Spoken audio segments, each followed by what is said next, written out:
On est toujours aux alentours des 5600 points sur le CAC 40, comme chaque jour on en parle sur Boursorama. CAC 40 d'ailleurs qui résiste plutôt bien après ses attaques sur des infrastructures saoudiennes et un pétrole qui a pris plus de 10% ces dernières heures, on en parlait déjà hier. Bonjour Eric. Bonjour mon cher David. Eric Lewin de retour de vacances, rédacteur Ça fait longtemps que je suis rentré de vacances. Zagora. Un CAC 40 à 6000 points, parce que c'est votre idée, ça fait un moment qu'il a ça en tête. Est-ce que c'est délirant ou pas? En même temps j'ai envie de vous dire, Eric, 18% de hausse depuis le début de l'année. Qu'est-ce que vous vous demandez de plus? C'est indécent. Non, c'est pas indécent de se dire on a déjà fait plus 18 et on veut encore plus. Ok, non, c'est pas ce que je dis. Ça rapporte combien le monétaire en ce moment, David? Bah, zéro. C'est moi qui fais l'interview à l'envers. L'obligataire, ça rapporte combien l'étoilement? Moins 0,50. Ouais. So what? So what? Ça veut dire que qu'est-ce qu'il y a comme autre placement que les actions s'il n'y a pas un phénomène exogène qui intervient sur les marchés? Quand vous regardez notamment la valorisation des actions, quand vous regardez par exemple les valeurs européennes, même les valeurs françaises, ça vaut 14 fois les bénéfices, avec une croissance annoncée cette année de 3% et de 10% l'an prochain. Croissance des bénéfices. Ah, sur le premier semestre, pardon, j'ai regardé les chiffres, premier semestre, je les ai, baisse de 2,4% des profits du CAC 40. Oui, mais sur le premier semestre. Sur l'année, récession bénéficiaire. Non, il y a eu beaucoup de provisions sur l'ensemble de l'année. Chiffre EY. Oui, non, mais c'est sorti il y a quelques jours. Il y a quelques jours. Sur le premier semestre, c'était dans les échos même. Sur le premier semestre, je suis d'accord avec vous. Sur l'année, on fera plus 3, l'année prochaine, on fera plus 10. Donc, il n'y a pas de récession des profits. Les valeurs françaises ne sont pas encore. À supposer, ça c'est une estimation à venir, à supposer que ce soit confirmé. Non, mais c'est là. Peut-être que la clé, elle est là. Est-ce qu'on va bien réussir à passer d'une récession bénéficiaire sur les profits du CAC 40 au premier semestre à passer dans le vert? Comme je m'attendais à ce genre de petites questions, puisqu'on se connaît quand même… Question à la con hein. Non, je veux dire, comme on se connaît depuis 35 ans, en début d'année, on prévoyait 10% de croissance des bénéfices. Ouais. Là, on n'est plus qu'à plus 3. Donc, on a quand même nivelé vers le bas. Maintenant, les valeurs ne sont pas très chères. On attend 3% de croissance des profits sur le CAC 40 et on est déjà plus 18 sur les cours. Eh bien, c'est bon, on arrête l'année là. Rendement des valeurs françaises, plus de 3%. Ouais.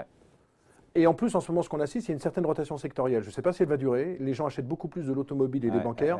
Donc, il y a cette petite rotation sectorielle qui fait que… Attendez, je ne suis pas en train de vous dire qu'il faut être bullish de la mort. Je vous dis simplement que quand on voit par exemple la séance d'hier, où on a eu plus 15% sur le pétrole et un CAC 40 qui ne perd que 0,94%, avec quand même d'énormes inquiétudes, parce que les espèces de drones qui partent sans doute, non pas du Yémen comme on pense, mais de l'Irak avec des milices pro-iraniennes, font qu'il y a quand même beaucoup d'incertitudes. Il y a quand même 5% de la production mondiale qui est totalement de côté. Mais ça, les marchés actions s'en foutent un peu au final. Ben, pour l'instant, les marchés s'en foutent parce que la pente, c'est vrai qu'on est sur le WTI, par exemple, le pétrole américain, on est à 60-62 $. Donc, ce n'est pas encore l'explosion. Mais ce que je veux dire, c'est qu'on remarque quand même que quand il y a des mauvaises nouvelles, c'est largement intégré. Et puis, du côté des bonnes nouvelles, le problème de la guerre commerciale de Trump. Ouais. Vous savez que le dernier président américain qui a eu une récession lors de son dernier mandat, c'était Jimmy Carter. Et qu'est-ce qui s'est passé en 1980 ? Il a été écrasé par Reagan. Donc, toute la problématique… Mais il n'y a pas de récession. Je ne veux plus entendre ce mot-là. Non, mais c'est pas ça que je veux dire. On a 2% de croissance, ça va aux États-Unis. Tout va bien, il faut arrêter là. C'est pas ça, mais si vous voulez, la consommation des ménages tient encore aux États-Unis et toute la politique de Trump durant les 14 mois qui le précèdent de l'élection américaine, vont être de soutenir à tout prix l'économie américaine.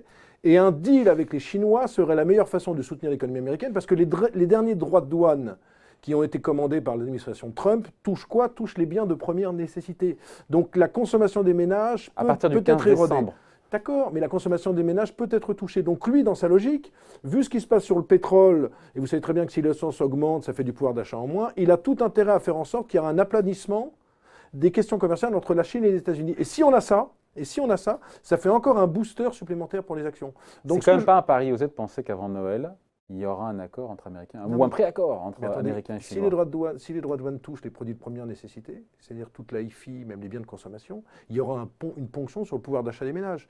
Et il y a déjà beaucoup d'économistes qui vous disent en 2020, possibilité de récession. Pour l'instant, il n'y a pas du tout de récession. On ne voit rien du tout. Là. Pour l'instant, c'est du pipeau. Même, je vais vous dire, si on fait une petite excroissance pour dire l'histoire de la baisse des taux jeudi ou mercredi soir aux États-Unis, c'est incompréhensible. J'ai jamais vu un gouvernement, j'ai jamais vu une Fed baisser les taux avec une croissance de 2 à 2,5% et une consommation des ménages qui gagne 4,7%. Donc c'est n'importe quoi. Mais ce que je veux vous dire par là, c'est qu'on a quand même des leviers de croissance sur l'économie. Et puis l'autre levier de croissance, pour l'instant j'y crois pas, c'est cette fameuse politique budgétaire allemande qui pour l'instant n'intervient pas. Oui, tout le monde appelle, et d'ailleurs Mario Draghi en premier, On a quand même que les 45 milliards d'excédents. Des bourses un petit peu ouvrent les cordons de la bourse.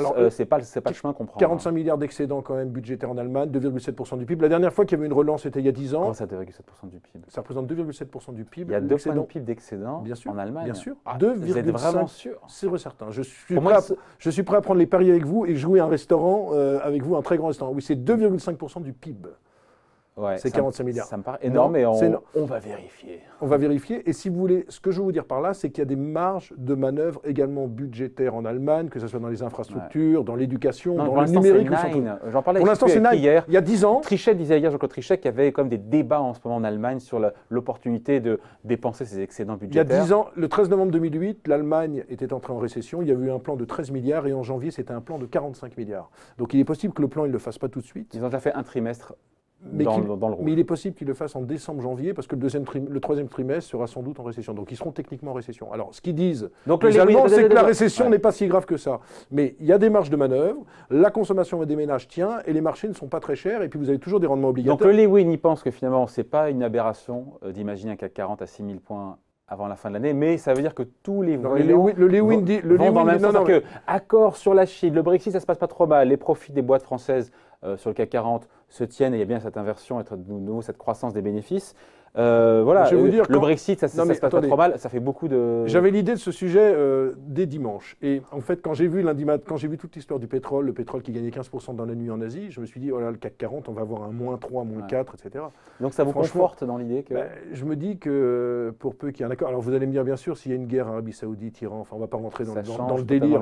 C'est sûr que si le pétrole, on retrouve demain le pétrole à $80, ça change complètement l'équation parce qu'il y aura une ponction sur la consommation des ménages. Moi, ce que j'ai envie de dire, c'est que tant que la consommation des ménages tient, il n'y a pas de raison de voir un gros krach mondial. Et donc, dans ces conditions, pour peu qu'il y ait des bonnes nouvelles, on peut avoir une bonne fin d'année. Parce que les marchés ne sont pas encore très chers et parce qu'on n'a pas parlé d'une autre dynamique, c'est qu'il peut encore y avoir des fusions-acquisitions dans pas mal de secteurs, etc. Je pense à la banque, je pense aux équipementiers automobiles. Donc, on peut finir plus haut, sans délirer, sans que ce soit exubérant et utopique. Regardez quand même, je voudrais finir là-dessus, regardez l'été qu'on a eu. Enfin, on a baissé... En plein été, avec les incidents à Hong Kong, on était tous en vacances. Vers le 10-12 août, on a valu 5170 sur le CAC 40. C'était catastrophique, c'était le krach mondial, il y avait des titres partout. Finalement, où est-ce qu'on était à la fin de cet été? On était à 5006. Donc ce que je veux dire, c'est que je trouve que les marchés, quand même, absorbent extrêmement bien les mauvaises nouvelles. Extrêmement bien les mauvaises nouvelles. Parce qu'on en a eu des mauvaises nouvelles, quand même, durant l'été.